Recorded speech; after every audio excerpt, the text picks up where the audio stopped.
Hello, everybody. I'm Melissa Arrighi, the Plymouth Town Manager, and welcome to this week's Truth Be Told. We have with us today, well, first I should say, if you haven't seen the show before, this is a show about all things local to Plymouth government. And sometimes it will just be me. Other times I'll have a guest on the show. And today I'm lucky enough to have Michelle Bratti. Hi, Michelle. Hi, Melissa. Our director of our Center for Active Living, formerly known as the Senior Center. For anybody that watches the government channel on a regular basis, you should recognize her because we were laughing before the show started. She has been on this local channel a lot. For many of you who have been watching the noontime show about COVID with moderator Steve Trifletti, Michelle, we are on our 100th episode of that show today. And you've been on about how many? I'd say about half, at least 50%. Yeah, so I bet you were nervous at first, and I bet that is no longer, I bet you don't get a little bit scared or nervous before the show now.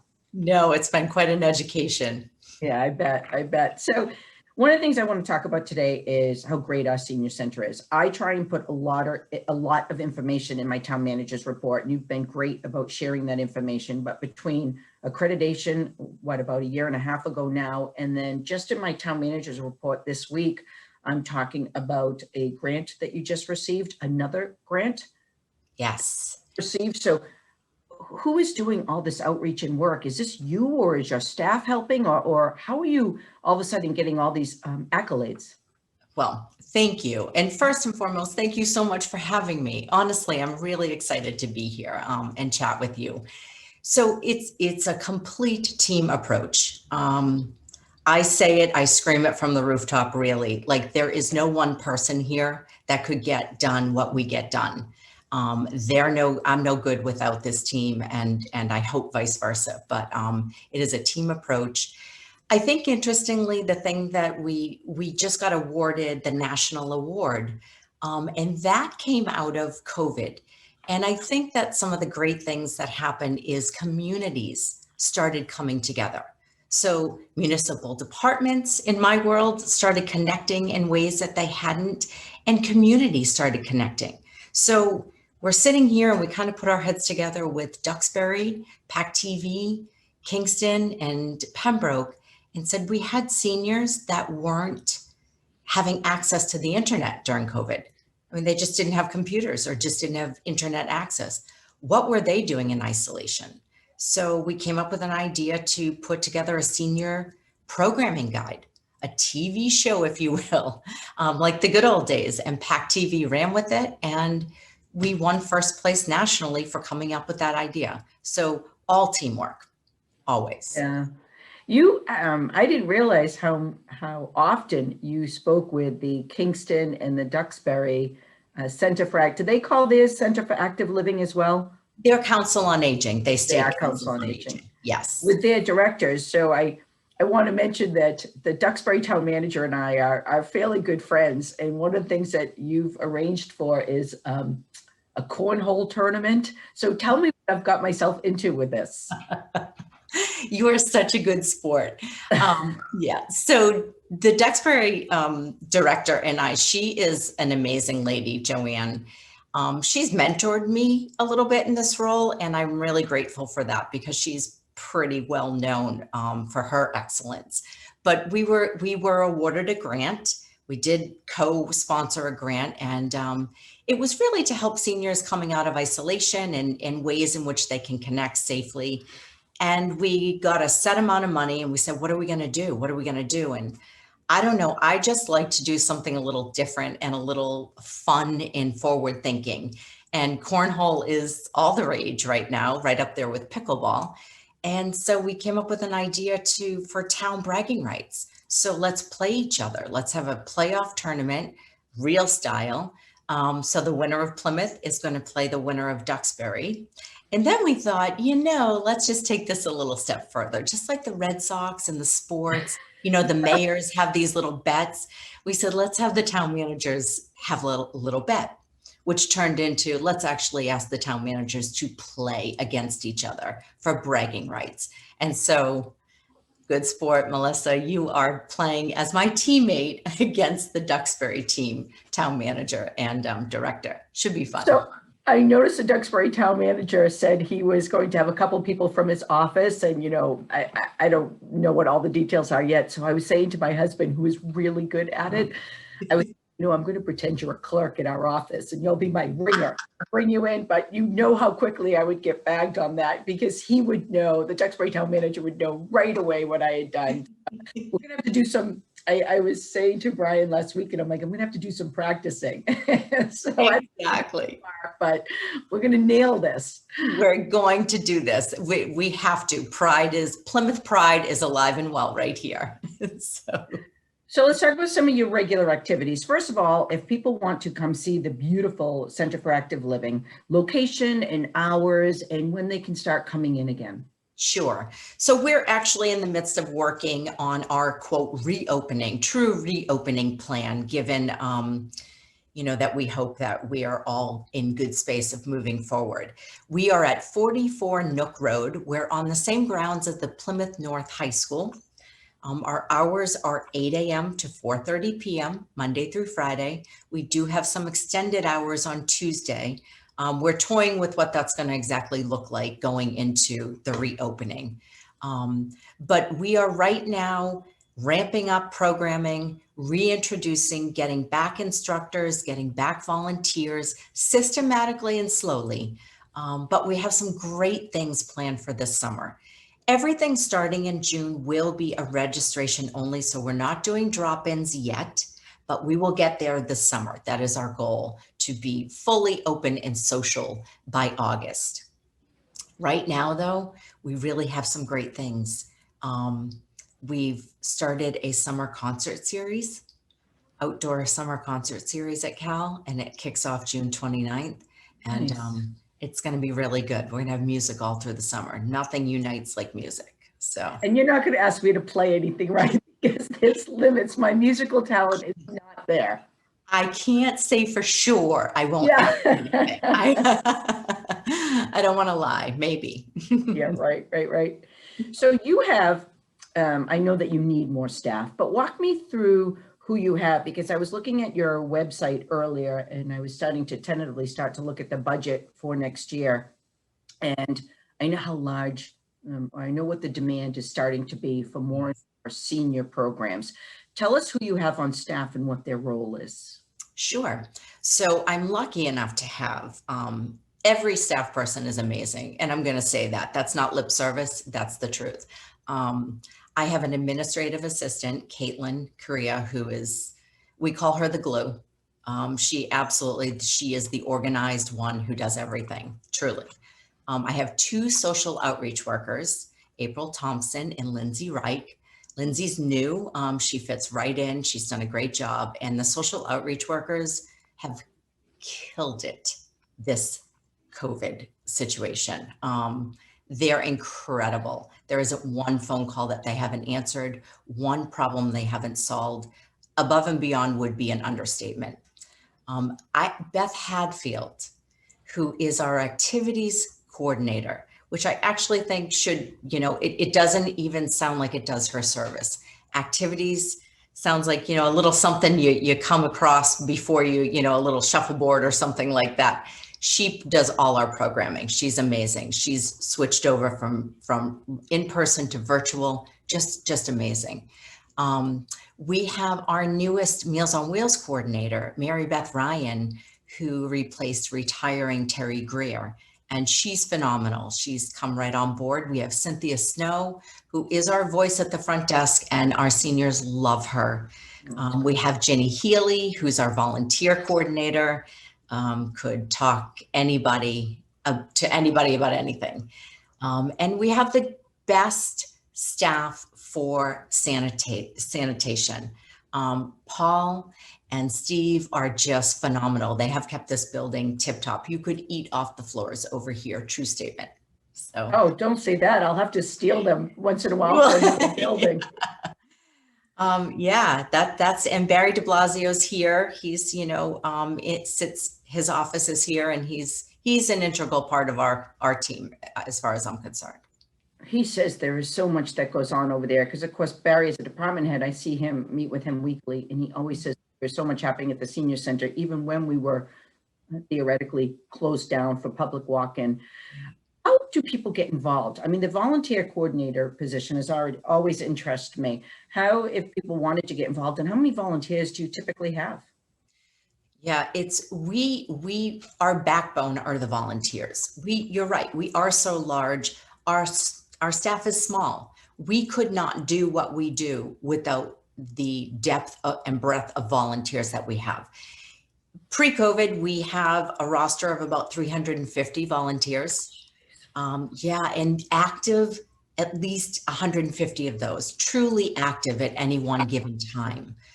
If you want to get involved, call us, email me, anything. Ginny Healy is our volunteer coordinator. We're always looking for volunteers for Meals on Wheels, for grab and go, for congregate meals, even for fun. You know, we need people that want to set up concert chairs. Just call us at the center, 508-830-4230, and anybody here can help you. We would love for you to get involved with the Center for Active Living. One of the things that I've always encouraged, and even when I was first looking at this whole line of work, was volunteerism. I think it's such a great way to get to know other people in the community. And I'd love to find a way to work even almost with the real estate agents to target new people as they move into town, both to get them involved in their town government, because certainly we have 70 boards and committees and we always have vacancies, and working or volunteering at the senior center. We'll brainstorm about that sometime, because it's got to be a better way that I can encourage, as the town manager, I can encourage people to get involved. It's a nice way to have social activities and still be, you know, producing something. So we'll talk a little bit about that, but you also have a really active friends group and a board. Yes, our advisory board and our friends group. You know, our advisory board, if it wasn't for them, we wouldn't be getting half the grants awarded to us. They grant write for us. They are so involved. In particular, they're all wonderful, but I think of strategic planning committee that we have.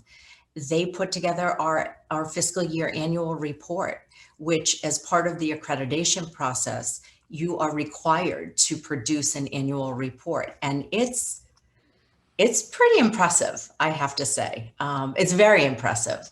And so there's a professional caliber and a quality to that board that just really brings a lot of pride to Cal. And the Friends Board is our fundraising arm, and they're wonderful. And they do fundraising constantly throughout the year, don't they? I know even when I've dipped down to the senior center, they even have, I love when you walk in, there's a little area that you can browse and buy things, and they started that all on their own. They did, and it's incredibly successful. You would not believe. It's like the people that have yard sales and then they say, I made so much money. It is the thrift store, and they only accept the best quality goods. They're very particular, but they did start that. It's not running right now. We hope to bring that back in the near future. But they're so worthy of bringing up, and I appreciate that, because they're tirelessly working behind the scenes, fundraising for us just so we can do the incredible programming that we do. I mean, we provide you with a budget, but I know how much they're able to subsidize some things that you want to do there, whether it's programming and even things for the building. So I know I really appreciate fundraising is tough to do. And I know it looks like they do it without a lot of effort, but I know that is incredibly not true, that they all work really hard. So I just want to thank them here as well for some of the departments that are lucky enough to have dedicated people like that are helping to subsidize a little bit the money that we raise on the taxes for the department. It's very helpful. And to your point, all volunteer. All volunteer. All volunteer. Now, you have regular PAC TV shows for the Center for Active Living? We do. We do a Nook corner, if you will, and that's Beth Hadfield, our activities coordinator, and she will once a month spotlight, similarly to what we were discussing, people around town, anyone that might be, intriguing to seniors. She'll have the sheriff on. She'll have just different people that impact senior lives. We'll have board members on, you know, it's just entertainers. You know, we've had Loretta LaRoche just go to town here. So She's fun, right? yeah, she's funny. So it's a great little show, and we really enjoy kind of showing a clip of Plymouth from a senior perspective. One of the things that I want to do here at Town Hall is we have that glass lobby where we have tables for people to sit, for the employees to have lunch, and we installed a TV in there. And I keep forgetting, and I really need to do it, is I want to keep it on the government channel, because I think that there's a lot of employees who don't know that there are these shows about the different departments. And Yes. I think it would be nice to just have that on a rotating, you know, just keep it on most of the time. Certainly people could change it and put on NECN or whatever, but I just think it would be good to have. So when we get off this show today, I'm going to go downstairs and do that. Perfect. One of the things that we always talk about is trends in senior living and the massive changes that we have seen over the last decade between grandparents raising grandchildren, that active, very active senior, the younger retiree. Can you tell me about some of the trends that you're seeing and maybe some of what we could realize after this COVID situation? Sure.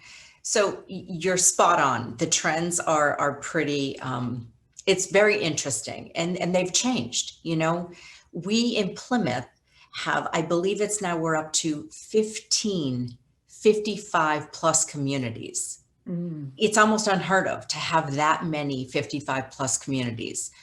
The trend on the census, I can't wait for the census to come out, but it's looking like, you know, Plymouth is going to be at least a third to a half, probably not make the half, but at least a third 55 plus. And we're a large population. So when you look at those demographics, you're really seeing this isn't a little niche of seniors over here that are doing their thing. These are the town contributors. These are the people who are eating in your restaurants, are shopping in your stores, who are contributing locally to our industries. And they're growing in numbers. The other trend is this is becoming the retirement community from other states and from North Shore. We are hearing over and over and over how people in droves are just drawn to Plymouth. I'm sure it's happened in the past, but it's notable, the numbers. And so that being said, we need a center to thrive and be as successful as the patrons that are going to come here. We have over 10,000 patrons right now at the Center for Active Living. And we're seeing such a dichotomy of, you're right, you hit it when you say we have 55-year-olds to 95-year-olds. That's a 40-year age span.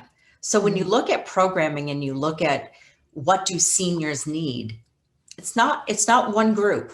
So we have to look at different activities, different programs, different resources for different groups of people. And that's a juggling act, but it's one that we're up for the challenge. You know, Michelle, I'm wondering if there would be any merit to you and I, and then maybe even the new library director, and trying to reach out to these 15 55 plus communities. And I don't know if they all have a community center. I don't know if they all have a public area within their development, but we could go in and talk to them about some of our programs, because I know the library director would love to reach out or do some outreach to more of these customers as well. So if the three of us, yes, with different programming, could be invited into these different areas and speak to some of them, word of mouth is one of those best advertisements. And although I know you have the Facebook page, I do for the town, I try and tweet. I don't know if you're doing that. I haven't started Instagram yet. I know I should, but there's only so much time to do all that, where sometimes that one-on-one outreach, if we can go into their, actually where they live and talk to them, might go a long way. That would be great. That would be awesome. I think it would go for, I think it would be it's a great idea. I'll talk to Kelsey about that and see if there's a way, and you probably have contacts that we can reach out to each of those and say, I mean, it sounds a little odd, you know, invite us in, but you know, certainly if they're having something and they would like to see us, I'm certainly willing to go, and I know you are. So yes. I'll follow up with that. Perfect. I want to talk about your partnerships, because even I sometimes in this office and the staff up here on the 4th floor of Town Hall, we get phone calls from people in need, whether it's anything from heating assistance to a tough situation they might be dealing with at home. We're always looking for where we go, what agencies we go to, and we typically will start with you, but I know that you have partners with Housing Solutions of, I think it's the South Shore, the Massachusetts Council on Aging, what is it, Old Colony Elder Services, and others. Yes, yes. Tell me about those. Sure. So Old Colony Elder Services is our Meals on Wheels program. So we have a very strong working relationship with them. But Meals on Wheels is only one part of their agency. The bulk of their agency is supportive services that you're referring to. So we hook seniors up in need with Old Colony Elder Services, and they kind of vet what their needs are and match and assign them to the appropriate services. You know, we also work with the mental health industry, because particularly with COVID, you know, it's really important that we keep our pulse on our senior state of mind and what they might need in the mental health industry. So we work closely with Sarah Cloud at BID and other private local mental health organizations. Mass Council on Aging always points us in the right direction. South Shore Community Action Council, that's a great resource for us for food needs, just kind of their grassroots here. They know everybody. So if we don't know something, which is rare, but if we don't know something, you know, we go to them because they have their ear to the ground everywhere here. You know, the Housing Authority, we have to have a really good working relationship with the Housing Authority. There's 5 senior housing complexes in Plymouth, and a lot of our seniors are in housing, the housing units. So we have a good working relationship with those people to problem solve. Michelle, what's SNAP? SNAP are food stamps. So supportive, supplemental nutritional needs is really the acronym. And that we assist any senior that needs some support with nutritional needs. We will help them fill out applications and make sure that we get them to the right place for people. And Executive Office of Elder Affairs, is that another one? And I don't think you mentioned that one, did you? No, I didn't, but good. Yes. So EOEA is the state level where kind of the governmental branch comes in, and they are our mouthpiece and our leaders to our governmental, to Governor Baker and, you know, the Congress and the House. They are constantly trying to pass bills and get more support and funding for us. So they're leaders for us in that. Well, we are running out of time, which always surprises me, but really? Yeah. And you know, so funny, I think I'm going to see you in, you know, a couple hours on this final 100th episode that I mentioned earlier of moderator Trifletti's noontime show on COVID. So it'll just be a couple hours. And then this show airs, there's a different schedule. I put in my town manager's report when this show can be watched. And I think you can also catch it on PAC TV itself. I'm going to jump into the last few minutes of the show where I spotlight an issue, and whether that's something on social media or something I hear or just something I want to tell you about. And I'm excited today because I have a great announcement. I have appointed Captain Dana Flynn as acting police chief of our Plymouth Police Department as of June 2nd, 2021. They're showing a picture of him here now. He has over 18 years of experience within the Plymouth Police Department. He's instrumental when it came to our professional accreditation process. Chief Botieri has worked with him for a long time, and we will certainly miss Mike Botieri on his way out the door, and we wish him the best. But we welcome Dana into this leadership position. Many of us have worked with him for a long time. I know that he will do the department proud. He will steer us in a great direction, and he will keep up some of the standards that Chief Botieri has established in the department. And I want to thank him for his willingness to accept this role temporarily. And I am going to really look forward to working with him. And that is it for the show today. Thank you for joining us on Truth Be Told, and I'll look forward to seeing you next week.